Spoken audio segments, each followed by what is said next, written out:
வேண்டும், எங்கள் சாம்பலும் தமிழ் மணந்து வேக வேண்டும். உயிரிலும் மேலான தமிழை வணங்கி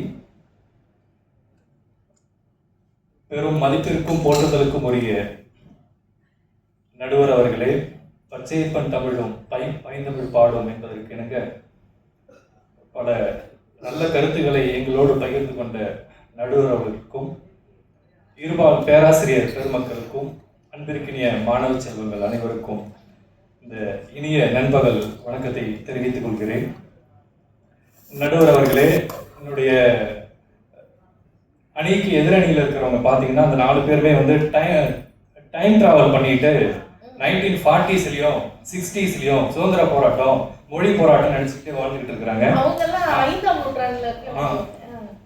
ஏன்னா அவங்க அப்படி சொல்ற கதையெல்லாம் பார்த்தா அப்படிதான் இருக்குது. 2ஆம் நூற்றாண்டு சுதந்திர போராட்டம் 47ல விடைபெற்ற மாதிரி அவங்க இன்னும் அங்கே இருந்து வரவே இல்லை, அங்கேயே நின்றுட்டு இருக்கிறாங்க. அதனாலதான் அவங்களுடைய பார்வை வந்து போராட்டமா தெரியும். ஆனா எங்களுக்கு அப்படி இல்லை. இப்ப நாங்க இந்த தலைப்பை இன்றைய இளைஞர்களுடைய வாழ்க்கை தான், அதனால தலைப்பை அவங்க மறந்துட்டு பேசிட்டு இருக்கிறாங்க. அதனால தலைப்பை தாண்டி எல்லாத்தையுமே மறந்துடுறாங்க. அதனாலதான் வந்து போராட்டங்களுக்கு மட்டும் மனசுல வச்சுட்டு இருக்கிறாங்க.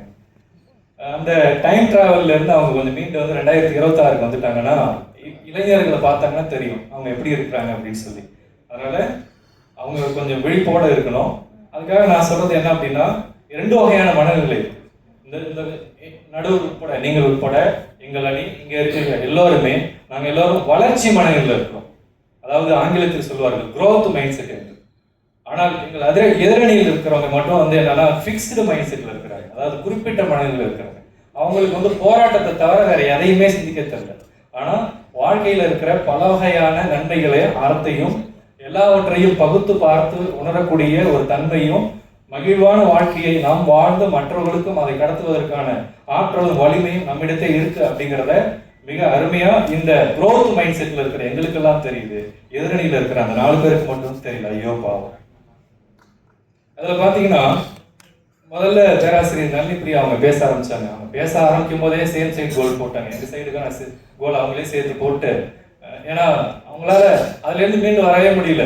நாங்க என்னதான் பேச நினைச்சோமோ அவங்க எங்க சார்பா சேர்த்து பேசிட்டாங்க. அதனாலதான் அவங்களுக்கு பேசுறதுக்கு, அதாவது புளிச்சு போன கதையான தவளை கதையெல்லாம் பேசி ஏதோ டைம்ல உப்பேத்தணும் இல்லையா, அந்த மாதிரி பேசி கடைசியா வந்து எங்க சைடு என்னெல்லாம் பேச முடியுமோ அதெல்லாம் பேசி அவங்க நிறைவு செஞ்சுக்கிட்டாங்க. அதுக்கப்புறம் தம்பி சிவபாலன் வந்தாரு.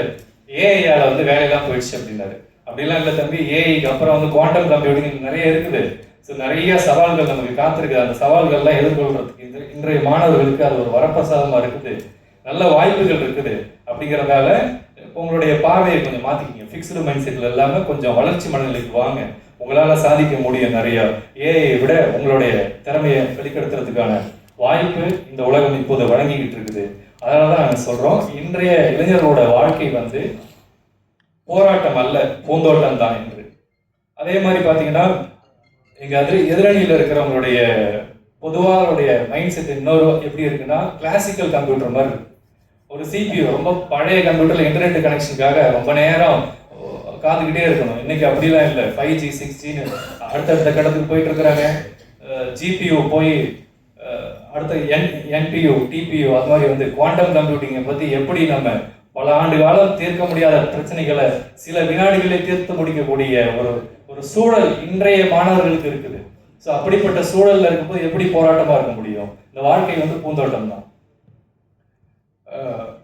அதாவது இளைஞர்கள் சக்தி தான் இந்த உலகத்திலேயே மிகப்பெரிய சக்தின்னு சொன்ன ஐயா APJ அப்துல் கலாம். ஸோ அவர்கள் வந்து அவருடைய வாழ்நாள் முழுக்க இளைஞர்களையும் மாணவர்களையும் தான் நம்பிதான் இந்த நாடு வந்து 2020ல மிகப்பெரிய வல்லரசு நாடாகவும் கனவு கண்டாரு. அவருடைய கனவுக்கு இணங்க அப்படிப்பட்ட ஒரு வாழ்க்கை முறை தான் இன்னைக்கு நம்ம வாழ்ந்துட்டு இருக்கிறோம். ஸோ அதுல வந்து பாத்தீங்கன்னா அப்துல் கலாம் ஐயாவால பெரிதும் பாராட்டப்பட்ட ஒரு ஆசிரியர், பெரிதும் பாராட்டப்பட்ட ஒரு எழுத்தாளர் ஆயிஷா நடராஜன் அப்படிங்கிறவருடைய ஒரு கதையை பத்தி நான் சொல்லிட்டு என்னுடைய பேச்சை தொடங்குறேன். மேலும் தொடர்றேன். உலகில் மகிழ்ச்சியான சிறுவன் அப்படிங்கிற ஒரு கதையை எழுதியிருந்தார் அவர், ஆயிஷா நடராஜன் அவர்கள். இந்த இப்ப இருக்கிற எல்லா சிறுவர்களும் அந்த மகிழ்ச்சியான சிறுவர்கள் பட்டியலில் வந்துருவாரு. அந்த கதையில வந்து பாத்தீங்கன்னா ஒரு தந்தை தன்னுடைய வாழ்நாளில் விவசாயம் செஞ்சுட்டு இருக்கிறாரு. அந்த விவசாயத்துல தன்னுடைய மகனை பற்றி ஒரு நாள் ஒரு கதை எழுதுறாரு, கடிதம் எழுதுறாரு. அந்த அந்த கடிதம் தன்னுடைய நண்பருக்கு கொடுக்க வேண்டிய கடிதம்.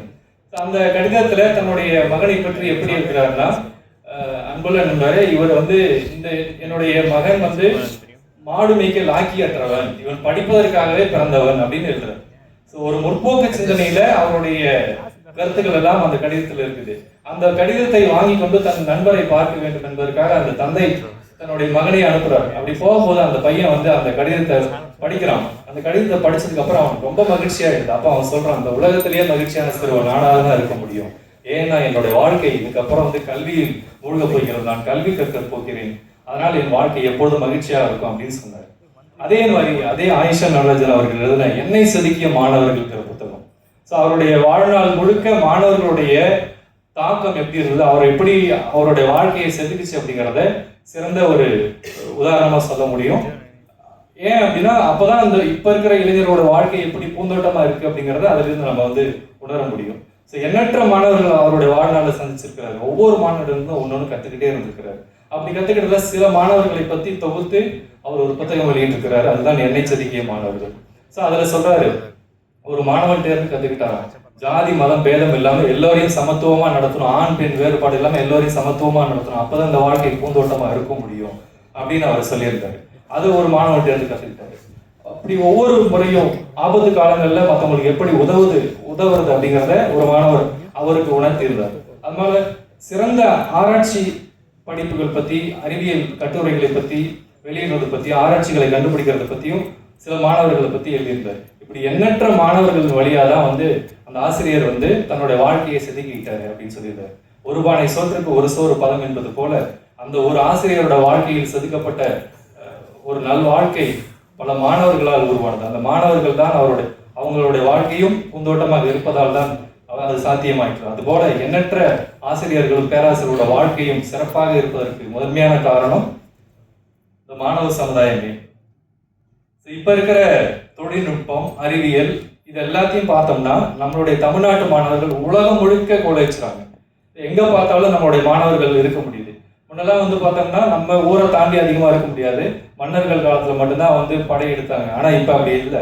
எங்கேயாவது போர் நடக்குதுன்னா, இப்போதைக்கு இருக்கிற போர் நடக்குதுன்னா அது வந்து 2 நாட்டு அந்த தலைவர்களுக்கு மட்டும்தான், இளைஞர்களுக்கு கிடையாது. இளைஞர்கள் வந்து தங்களுடைய வாழ்க்கையை எப்படி மேம்படுத்துவது, தங்களுடைய வாழ்க்கையில அறிவியல் தொழில்நுட்பத்தை எப்படி பயன்படுத்துவது, அதன் வழியே பாலின சமத்துவத்தை எப்படி ஏற்படுத்துவது, அதன் வழியாக எப்படி மகிழ்ச்சியான வாழ்க்கையை வாழ்வது அப்படிங்கிறத நோக்கி தான் வந்து பயணப்பட்டு இருக்கிறாங்க. அதன் பிறகு பார்த்தோம்னா யுனைடெட் நேஷன்ஸோட சஸ்டைனபிள் டெவலப்மெண்ட் கோல்ஸ், அதாவது இதுல சஸ்டைனபிள் டெவலப்மெண்ட் கோல் ஏன் சொல்றாங்க, நம்மள்கிட்ட ஏற்கனவே வந்து முன்னேற்றம் அடைந்துட்டோம், அதனாலதான் நிறைவான ஒரு நல்ல வாழ்க்கையை நம்ம வாழ்ந்துகிட்டு இருக்கிறோம். ஆனா அப்படி இல்லாம இன்னும் பண்பட்ட வாழ்க்கை வாழணும், நீடித்த நிலையான மகிழ்ச்சியான வாழ்க்கை வாழணுங்கிறதுக்காக தான் இப்போதைய தலைமுறை பயணித்துக்கிட்டு இருக்கிறாங்க. அப்போது இங்க போராட்டத்துக்கான தடயங்கள் எதுவுமே இல்லை என்பதுதான் இதிலிருந்து என்னுடைய வாதமாக இருக்கிறது. நிறைவாக ஒன்றை சொல்லிக் கொள்கிறேன். இனிய உளவாக இன்னாத கூறல் கனியிருப்ப காய் கவர்ந்தற்று. இது 100வது திருக்குறள் நடுவர் அவர்களே. அதுபோல 100 விழுக்காடு நான் உறுதியாக சொல்றேன், இந்த வாழ்க்கையிலே இனியவற்றை நாம் எடுத்துக்கொண்டு அறத்தின் வழி நின்றோம் என்றால் இந்த வாழ்க்கை பூந்தோட்டமாக மட்டுமே இருக்கும். அதனை விட்டுவிட்டு எதிரணியில் இருக்கக்கூடிய இந்த 4 பேர் மட்டும்தான் கசப்பான காய்களை எடுத்து கடித்துக் கொண்டு போராட்டம் என்று புலம்பிக் கொண்டு இருக்கிறார்கள். நல்லதொரு வாய்ப்புக்கு நன்றி கூறி விடைபெறுகிறேன். நன்றி, வணக்கம்.